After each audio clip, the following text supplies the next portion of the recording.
Hey folks, how's it going? It's Brian Blessing coming to you from Las Vegas here at bangthebook.com.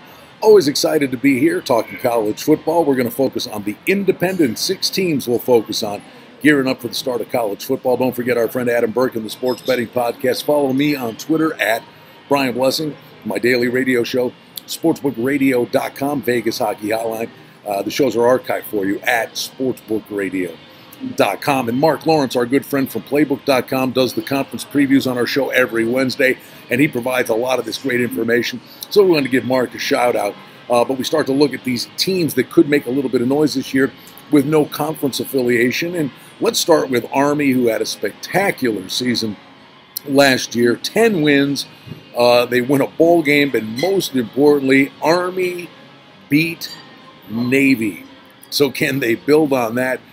Don't rest on their laurels. You know, the one thing we always talk about with the military academies, these kids give their very best effort till the final whistle. So you know you're always going to get a good shot from these guys.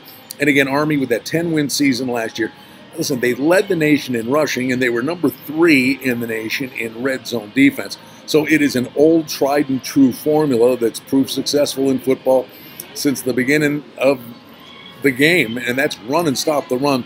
And this team does it really, really well. Basically, to build off last year, they're going to turn to a new quarterback, and there has been turnover on the offensive line, so there could be a little bit of an adjustment and a transition period in the beginning stages of the campaign.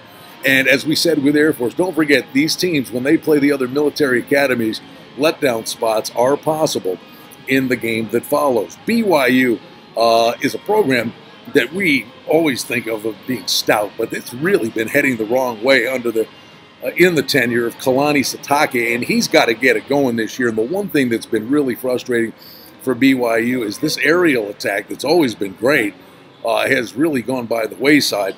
Now, the senior quarterback is back, and the kid can flat out play, and that is Tanner Magnum.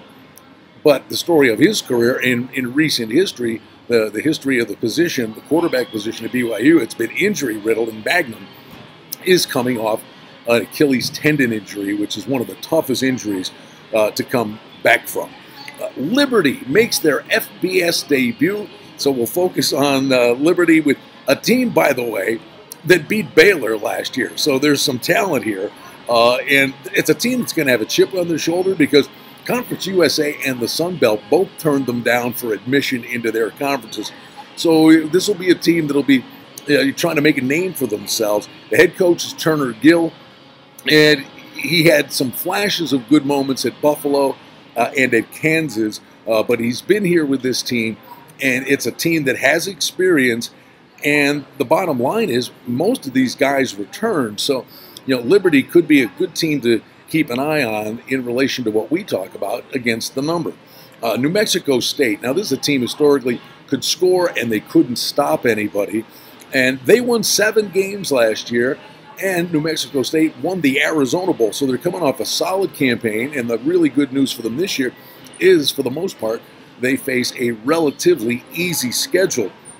The head coach is Doug Martin.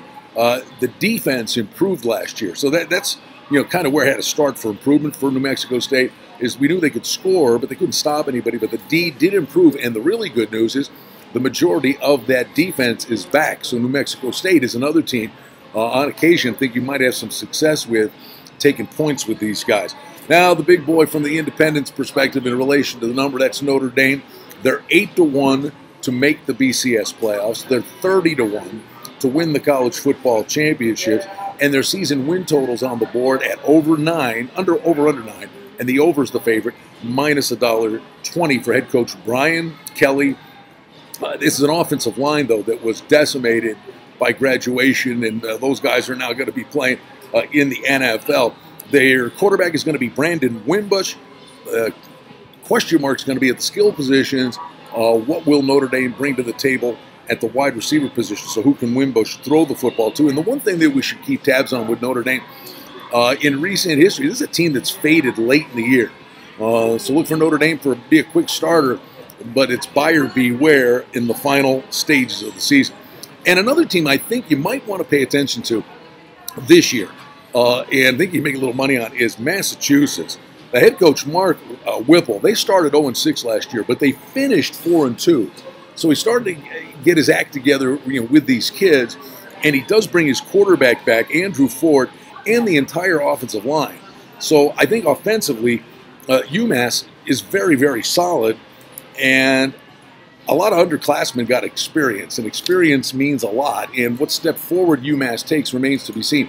But I do believe this is a team that on a number of Saturdays, you're going to find that right matchup and look for it to be a track meet. I think you'll see a lot of points in games that feature UMass.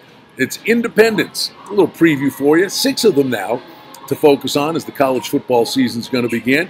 Next week, we'll take a look at the Pac-12, and we'll also have another video for you getting ready for the WGC event, the Bridgestone Invitational at Firestone, right here at bangthebook.com.